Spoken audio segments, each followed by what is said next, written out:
रोशन अली अजीम साहब और फ़याज़ रामे दोनों में मुकाबला सख्त है। फ़याज़ रामे बादल को छुड़वाने के लिए केस लड़ रहे हैं और डॉक्टर रोशन अली अजीम साहब जो हैं उसके विरोध में हैं। तो एक तरफ तो रोशन अली अजीम साहब वही हैं जिन्होंने हैदर भाई का केस लड़ा, पाकिस्तान में बहुत अच्छे से केस को फ़ाइट किया और जितना हो सका उन्होंने हैदर भाई की सपोर्ट की, मदद की, फाइनेंशियली भी की और वैसे भी की। और जब हम उनके घर में गए थे तो उन्होंने हमारा भी बहुत अच्छे से मान सम्मान किया, बहुत रिस्पेक्ट की थी। तो हमारे दिल में उनकी भी रिस्पेक्ट है और हमारी जो बादल भाई का, जो बादल बाबू का जो केस देख रहे हैं फ़याज़ रामे साहब, उनकी भी हम लोग रिस्पेक्ट करते हैं क्योंकि ये वो लोग हैं जो इंसानियत के लिए काम करते हैं। देखिए फ़याज़ रामे ने इंसानियत के लिए जो है वो केस को अपने हाथ में लिया और वकालतनामा साइन करवाया और अब बादल के लिए एफर्ट कर रहे हैं। और दूसरी तरफ रोशन अली अजीम साहब वो हैं जिन्होंने हैदर को बच्चे दिलवाने के लिए हर मुमकिन कोशिश की और पाकिस्तान में रहते हुए उन्होंने पाकिस्तान में जितना भी उनका लीगल फ़ाइट थी वो उन्होंने की।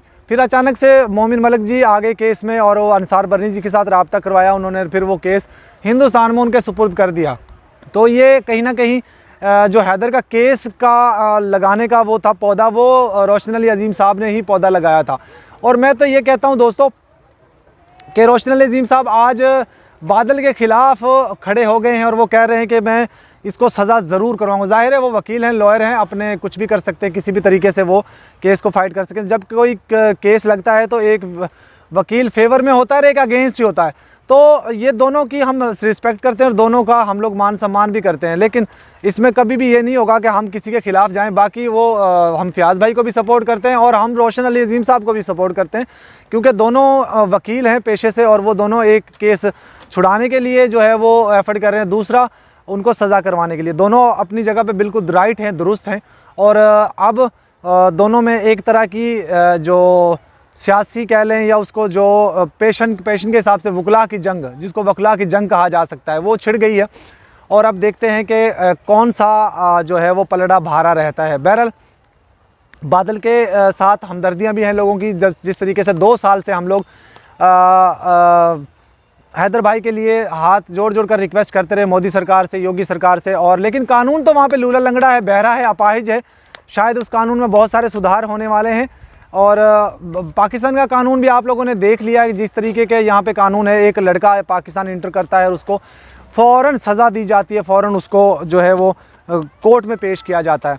और पाकिस्तान की आवाम का दिल भी आप लोगों ने देख लिया कि पाकिस्तान की आवाम का दिल कितना जो है इंसानियत के लिए धड़कता है। जो उस लड़के को छुड़ाने के लिए बहुत सारे लोग मैदान में आए, बहुत सारे लोगों ने आवाज़ उठाई, बहुत सारे लोगों ने अपनी राय दी, अपनी ओपिनियन दी और अपने तरीके से इस केस में काम करते रहे, बात करते रहे। तो यकीनी बात है, इंशाल्लाह हमें उम्मीद भी है कि जो फ़याज़ रामे हैं अपने मकसद में ज़रूर कामयाब होंगे। और इस लड़के ने किया क्राइम है, इसकी 10 साल की सज़ा है। पाकिस्तान आइन के जो आइन है उसमें 1946 का जो कानून है उसमें इसकी सज़ा जो है वो 10 साल बनती है।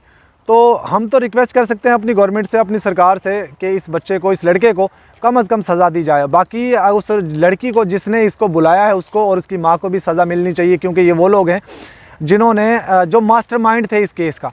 और जहाँ तक मेरे पास इन्फॉर्मेशन है, जानकारी है कि इसकी जो फैमिली है बादल की, वो भी इस लड़की से बात करती थी, और चाहे माँ हो, बाप हो, इसके भाई हों, इसके कज़न हों, इसके रिश्तेदार हों, इसकी बुआ हो, कोई भी हो, उन सब ने सना रानी से फ़ोन पे बात की हुई थी।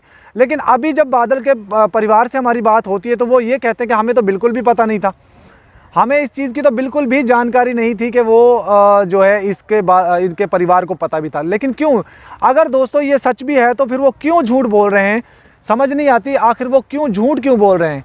क्योंकि झूठ से क्या हासिल होना, झूठ से सिर्फ केस उलझेगा और इससे ज़्यादा कुछ नहीं होगा।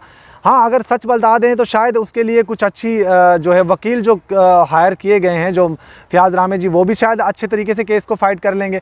और अगर झूठ से काम लेंगे तो फिर केस ख़राब होगा और कोई भी वकील इनके लिए काम नहीं करेगा। मैं तो यही कहता हूँ कि मेरी 2 दफ़ा बात हुई है, वैसे तो बात होती रहती है कृपाल सिंह के साथ, लेकिन मैंने इंटरव्यू भी लिया। इंटरव्यू में उन्होंने हाथ जोड़ जोड़ कर रिक्वेस्ट ही की है कि हमारा बच्चा गलती से आ गया है तो इसको डिपोर्ट करवा दें। सरकार से हाथ जोड़कर, हमारे प्राइम मिनिस्टर से, शहबाज शरीफ साहब से और पाकिस्तानी आवाम से, जनता से भी उन्होंने रिक्वेस्ट की है कि हमारे बच्चे को डिपोर्ट कर दिया जाए। भाई हम कौन होते हैं डिपोर्ट करने वाले? हम तो एक जर्नलिस्ट हैं और आपके बच्चे के लिए आवाज़ उठा सकते हैं। जिस तरीके से 2 साल से हम हैदर के बच्चों के लिए आवाज़ उठा रहे हैं, इस तरीके से आपके बच्चों के लिए भी हम आवाज़ उठा सकते हैं।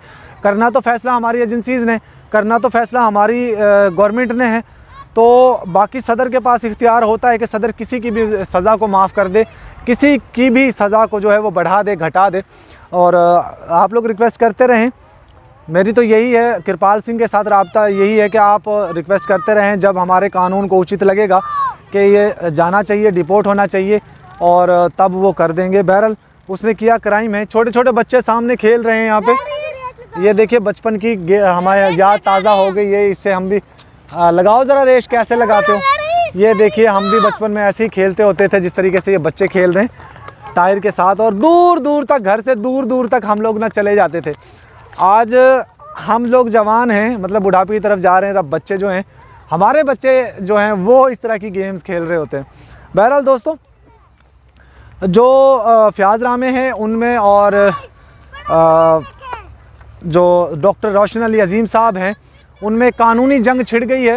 तो कानूनी जंग ज़ाहिर है किसी भी तरीके से लड़ी जा सकती है।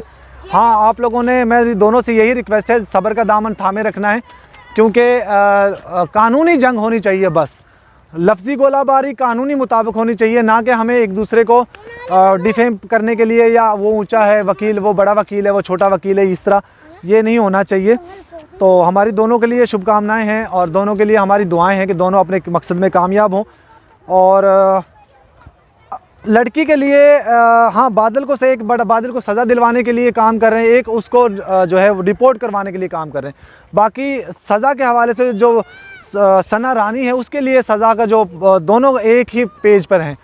दोनों चाहते हैं कि सना, उसको भी, सना रानी को और उसकी माँ को, और जो भी इस केस में शामिल हैं उन सब को सज़ाएँ हों। तो हमारी दोनों को सपोर्ट है, और हमारी कोई ये नहीं कि एक किसी शख्स के लिए सपोर्ट है। बाकी 2 दिन में अंदर अंदर उन्होंने केस लगने वाला है दोबारा से। कल संडे है, कल मंडे है। मंडे को जो कोर्ट में दोबारा से सुनवाई है बादल के हवाले से, देखते हैं क्या फ़ैसला निकल कर आता है।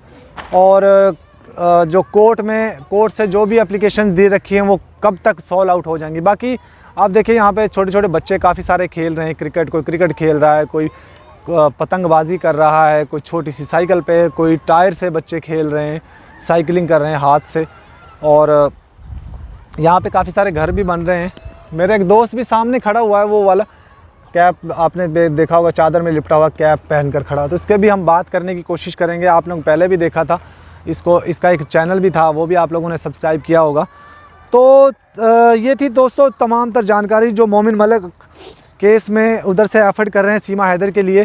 तो इसी तरीके से अब बादल के लिए भी यहाँ पे एफर्ट की जा रही हैं, और 2 वकील हैं, दोनों के रास्ते भी एक ही हैं, सिर्फ थोड़ा सा मकसद डिफरेंट है। एक आज़ादी करवाने के लिए बादल को, और एक कैद करवाने के लिए बादल को। दोनों काम कर रहे हैं, तो दोनों की सपोर्ट हमारे साथ है, हमारी सपोर्ट उनके साथ है, उन दोनों के लिए हमारी भी दुआएं हैं। आज की वीडियो को एंड करते हैं दोस्तों। अल्लाह।